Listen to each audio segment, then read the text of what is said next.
Example 12-26, थोड़ा सा पहले इसकी स्टेटमेंट पढ़ते हैं कि again we have two particles, one is this plane A which is travelling along a straight line path with the given kinematics कि it's at this moment it is traveling with a speed of 700 kilometers per hour and it is accelerating at a rate of 50 kilometers per hour square. So आपके पास एक particle है जो कि plane A है, it is traveling along a straight line path with the velocity and acceleration shown to you in the figure.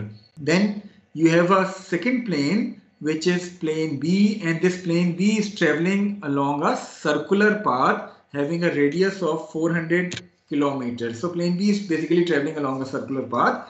At the moment when both the planes are in line with each other, कि ये दोनों planes A और B जो है वो एक दूसरे के बिल्कुल साथ साथ आ गए, इस स्टेज पे जो B की काइनेमेटिक्स आपको गिवन है वो क्या है कि this plane B is having a velocity of 600 kilometers per hour at the instant, whereas it is decelerating at a rate of 100 kilometers per hour square. अब ये जो 100 kilometers per hour square है, ये क्या इसकी टोटल डिसेलरेशन है या उसका एक कंपोनेंट है?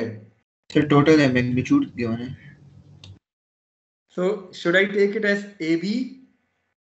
सर ये सिर्फ अलोंग उसके है ना, जो टेंजेंशियल पॉइंट बनता है उसके कर्व पे. जी, तो जो टेंजेंशियल एक्सिस के अलोंग एक्सेलरेशन होती है उसको हम क्या कहते हैं?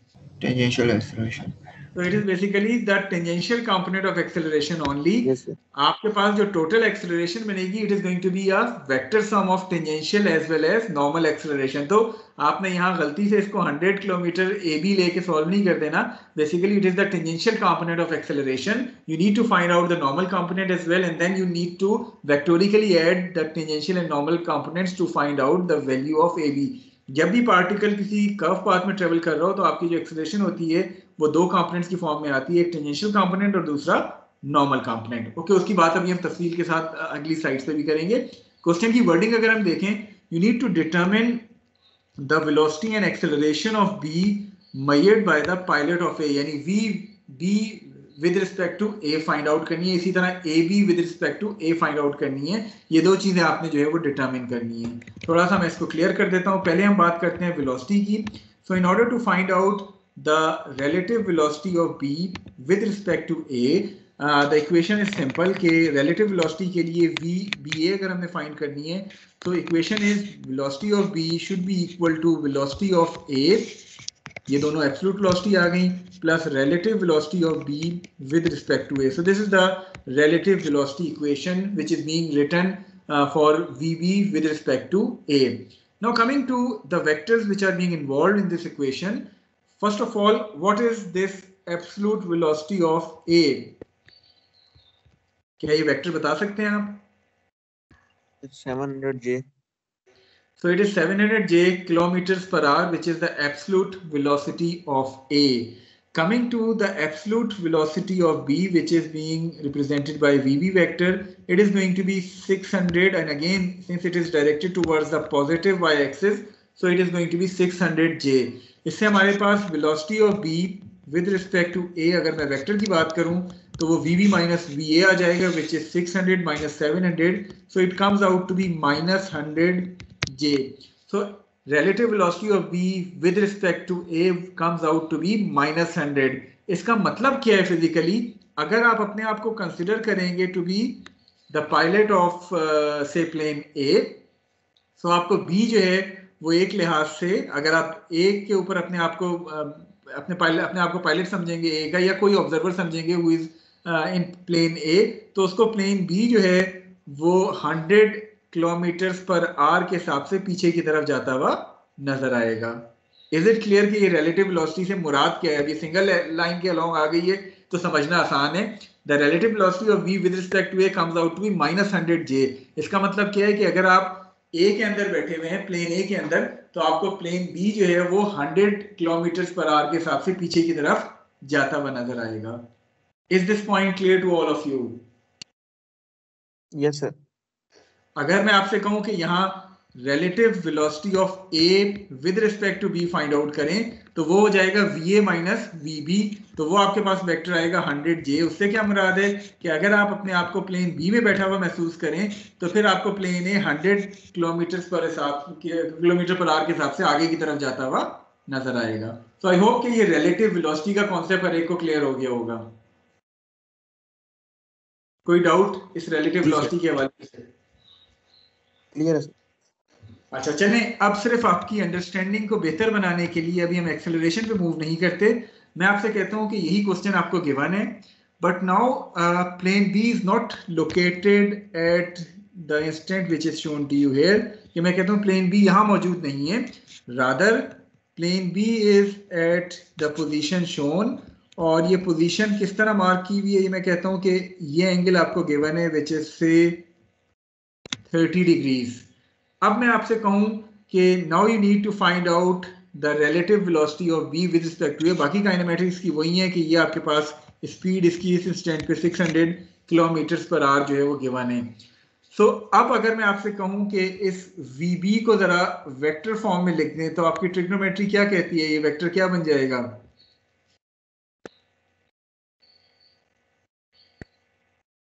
Can you right this vector?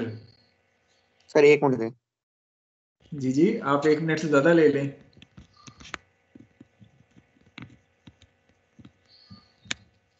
Velocity by definition, what is the direction of velocity? It is going to be tangent to the curve. ऐसा ही है sir component form 600 sin of तो थोड़ा सा और से 60 देखें। degrees। अगर ये एंगल 30 था तो ये एंगल 30 होगा, और ओवरऑल चूंकि एंगल 90 होता है तो रिमेनिंग एंगल आपका 60 आ जाएगा। So what should B VB now? 600 cos 60i plus 600 sin 60j 600 cos 60i plus 600 sin of 60j, ये आपके पास जो है वो VB आ जाएगा। क्लियर है ये पॉइंट हर एक को? जी सर। चलें, अब थोड़ा सा आपकी अंडरस्टैंडिंग को मैं मजीद चेक कर लेता हूँ। जस्ट आपकी ट्रिग्नोमेट्री का एक तरह से इम्तिहान है कि वजह मैं ऐसे बता रहा हूँ क्योंकि मुख्तलिफ इंस्टेंट्स आपको मुख्तलिफ प्रॉब्लम्स में मिलेंगे, तो बजाय इसके कि हम नंबर ऑफ प्रॉब्लम्स करें, इसी पे हम मुख्तलिफ चीज़ें जो है वो सेट करके देख सकते हैं। Okay, now let us suppose कि मैं आपसे कहता हूँ कि plane B is not at the instant shown here, rather this plane B is at the instant which is shown here, and at the moment this plane B is travelling in this way, और इसकी velocity जो है वो 600 kilometre per our इस तरह given है, and the angle which is given to you here is say 30 degrees. ये 30 degrees है। Now what should be the vector VB? अब ट्रिग्नोमेट्री क्या कहती है? पिछले केस में तो वही होगा सारा, बस ये वाला कंपोनेंट है वो नेगेटिव हो जाएगा। कोऑर्डिनेट डिफाइन करेंगे, कोऑर्डिनेट तो आपके पास अब x पॉजिटिव और y नेगेटिव आ जाएगा, एंगल वही रहेगा 60 डिग्री। से 600 cos 60i minus 600 sin 60j। ठीक है, तो अब कोई भी इंस्टेंट आपको दे दिया जाए। इसी तरह मैं आपको मजीद मुश्किल सवाल देने के लिए कहूँ कि a जो है it is also travelling along a curve path में भी a यहाँ मौजूद है, b यहाँ मौजूद है, इनकी आप आपस में रिलेटिव वेलोसिटी फाइंड आउट करें। तो इसी तरह a के लिए भी आप उसके सेंटर से एंगल निकाल के उसको रिजॉल्व करेंगे, VA को VB को भी रिजॉल्व करेंगे, and in the end VBA should be equal to VB minus VA। So कोई भी इंस्टेंट दे दिया जाए, कोई इशू तो नहीं है अब वेलोसिटी के हवाले से?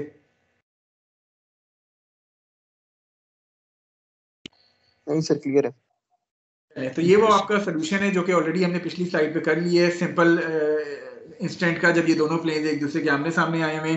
सो as a observer sitting in plane A, आपको बी की वेलोसिटी जो है वो -100 किलोमीटर पर आवर के तौर पे नजर आएगी।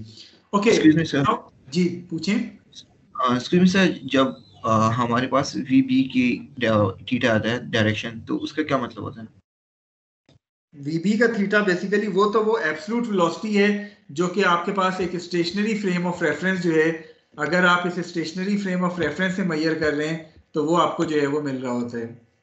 ठीक है, जब भी हम VB की बात करते हैं तो इट मींस कि आपके पास ये XY है और आप अपने आप को इस ओरिजिन पे खड़े होकर देख रहे हैं कि VB की आपको क्या वेलोसिटी नजर आ रही है। So it is the absolute velocity जो कि फिक्स्ड ओरिजिन से मेजर की जा रही है। जब हम रिलेटिव की बात करें तो या तो ए पे खड़े होके बी की आप वेलोसिटी देख रहे हैं या बी पे खड़े होके ए की वेलोसिटी आप देख रहे हैं, तो वो रिलेटिव वेलोसिटी हो जाएगी, बिकॉज ए और बी दोनों जो है वो किसी ना किसी वेलोसिटी के साथ मूव कर रहे हैं। Okay sir, thank you so much. ठीक है, ओके नाउ कमिंग, इसको मैं थोड़ा सा स्क्रीन को क्लियर करता हूँ और अब हम थोड़ा सा एक्सेलरेशन की बात करते हैं। जी पूछें सर। हम जब वी की जो वेलोसिटी है हम वी एयरप्लेन ए के साथ कंपेयर करेंगे तो हम इसमें ये इसे कर्वेचर क्यों नहीं बीच में कंसिडर कर रहे? देखिए कर्वेचर इसलिए नहीं कर रहे because although B is moving along a curve path, but at the instant ये दोनों जो प्लेन्स हैं ये बिल्कुल एक दूसरे के इनलाइन आए हुए हैं। इनलाइन आने से क्या मुराद है कि इसकी वेलोसिटी का डायरेक्शन तो था ही स्ट्रेट लाइन के अलोंग, लेकिन जब ये वाले कर्व की बात करें तो चूंकि वेलोसिटी हमेशा टेंजेंट टू द कर्व होती है तो इस इंस्टेंट पे ये भी जो है वो इसी डायरेक्शन में आया हुआ है, इसलिए हमने सिंपली 700 माइनस 600 या 600 माइनस 700 कर दिया, because both of them were towards the Y axis, तो जे के साथ हमने इस वेक्टर को लिखा था। वेलोसिटी तो बाय डेफिनेशन हमेशा टेंजेंट टू द कर्व होती है, हम उस इंस्टेंट की बात कर रहे हैं। As soon as the instant changes, ये प्लेन थोड़ा सा आगे मूव कर जाए तो डेफिनेटली इसकी वेलोसिटी कोई ना कोई एंगल बना रही होगी। Okay sir, thank you. ठीक है, ओके सो मैं इसको, और कोई क्वेश्चन तो नहीं है किसी का, ताकि हम थोड़ा सा एक्सेलरेशन की बात कर लें। Okay now coming to the acceleration term again, जिस तरह हमने वेलोसिटी के केस में कहा था, लेकिन एक्सेलरेशन के केस में थोड़ा सा जो इक्वेशन है और एनालिसिस है वो थोड़ी सी ज्यादा कॉम्प्लिकेटेड हो जाती है। वो किस तरह कि as far as the acceleration of B with respect to A is concerned, that ABA vector by definition should be equal to AB vector minus A vector, यानी आप relative position या relative acceleration of B with respect to A should be equal to the absolute acceleration of B minus the absolute acceleration of A। सबसे पहले हम A को अगर consider करें, what is the absolute acceleration of A? Is it given to you? Vector form में क्या होगी ये? 50j sir. So it is 50j kilometers per hour square, which is already given to you on the figure. Now coming to plane B, since plane B is moving along a curve path, so basically for a curve path the acceleration of B vector AB should be equal to the vector sum of its two components, that is AB tangential and AB normal. So the total acceleration of B would be equal to AB tangential and AB normal, इन दोनों का आपने vector sum लेना है। ठीक है, अब थोड़ा सा बात करते हैं। नॉर्मल आया था क्या चीज? वेलोसिटी के लिए कि नहीं नॉर्मल आया था? देखें वेलोसिटी के लिए इसलिए नॉर्मल नहीं आया था कि आप वेलोसिटी को एंटी कोऑर्डिनेट सिस्टम रिफ्रेश करें ना अपने थोड़े से काइनेमेटिक्स को, velocity was always going to be tangent to the curve. आपकी टेंजेंशियल एक्सिस भी tangent to the curve define होती है, तो आपकी वेलोसिटी सारी की सारी टेंजेंशियल एक्सिस के अलोंग आती है, इसलिए वहां नॉर्मल कंपोनेंट नहीं आ रहा होता। ठीक है, समझ गया। ठीक है, समझ आ गई है। इसी तरह जब हम एक्सेलरेशन की बात करते हैं तो एक्सेलरेशन जो है वो हमेशा दोनों कंपोनेंट्स को मिला के बनती है, विच इज टेंजेंशियल कंपोनेंट जो टी एक्सिस के अलोंग होता है, नॉर्मल कंपोनेंट जो है एन एक्सिस के अलोंग होता है। तो इसलिए हमने लिखा है A B vector should be equal to A B T vector plus A B N vector. अब अगर मैं ए बी टी वेक्टर की बात करूं तो ए बी टी वेक्टर क्या होना चाहिए एज पर जो हमें फिगर गिवन है? जो गिवन है 100, उसका डायरेक्शन क्या है? Sir tangential to the curve है, डाउनवर्ड मतलब माइनस जे।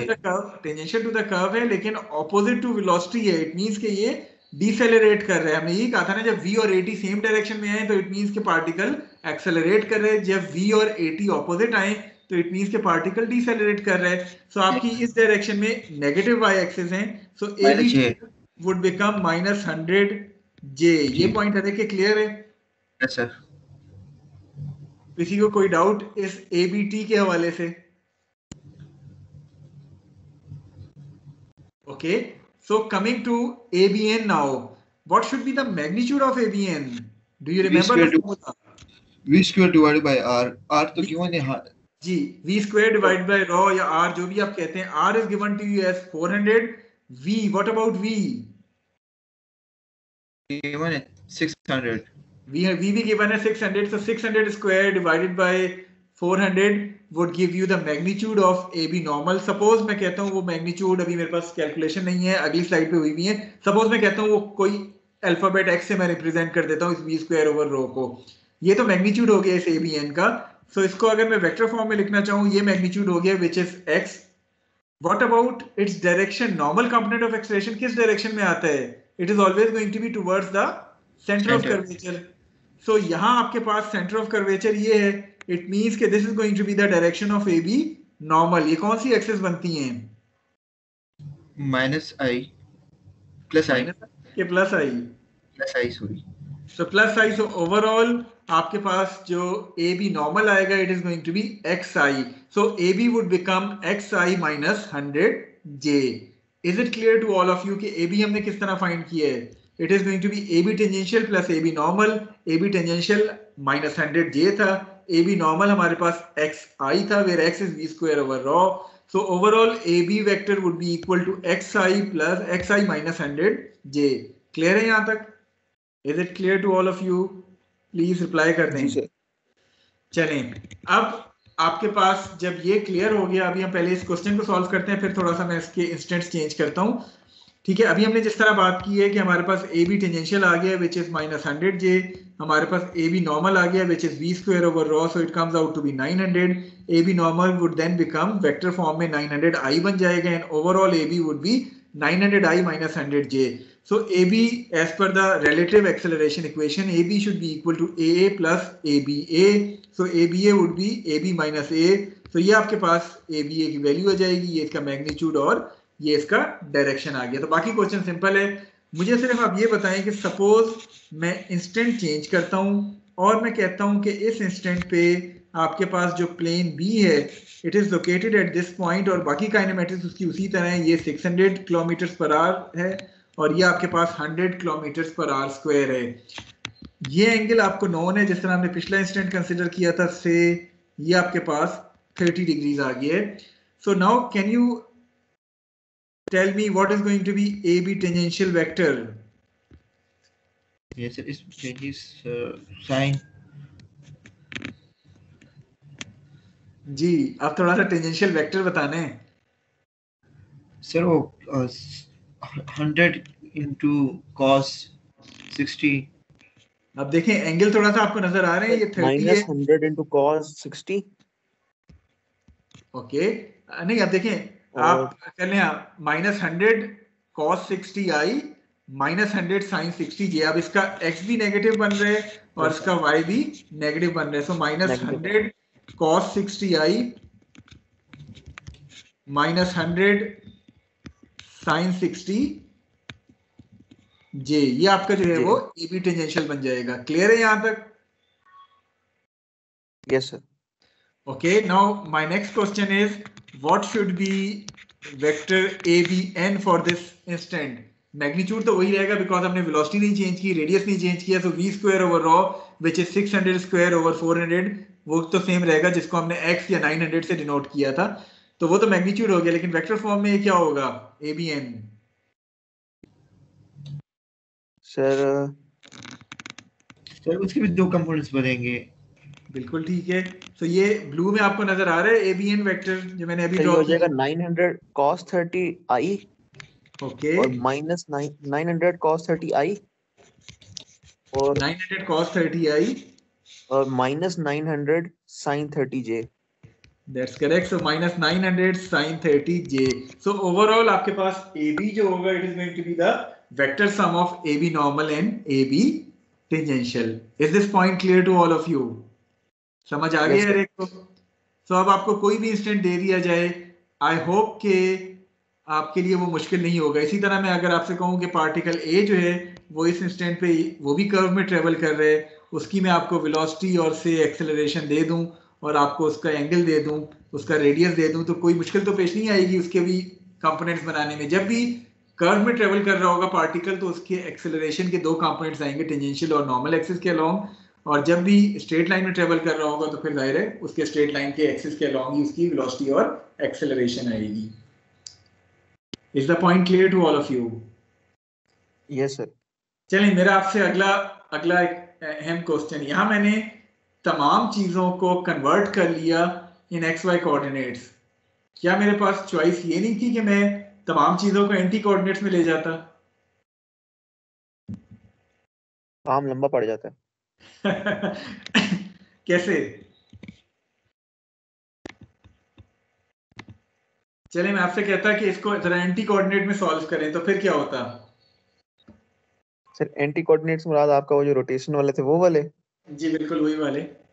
सपोज मैं आपसे कहता ये पार्टिकल जो है, चलिए मेरे क्वेश्चन को सिंपल कर देता हूँ, मैं कहता ये यहाँ मौजूद है, फिर उसकी डायरेक्शन चेंज नहीं हुई थी सर, वो नॉर्मली एक ही साइड पे रहता और टेंजेंशियल भी थे। आपकी टेंजेंशियल एक्सिस ये आ जाती, नॉर्मल एक्सिस ये आ जाती, लेकिन एंटी कोऑर्डिनेट तो हर पार्टिकल के हिसाब से डिफाइन होता है ना। मसलन अगर ये ट्रेवल कर रहा होगा इस कर्व में तो इसका एन और टी डिफरेंट होगा, उसका एन और टी डिफरेंट होगा, इसलिए मैंने इसको Yes, sir. एंटी में नहीं लेके गया बल्कि सब कुछ एक्स वाई में ले आया ताकि वो दोनों के लिए जो है वो सेम हो जाए। Is this point clear to all of you?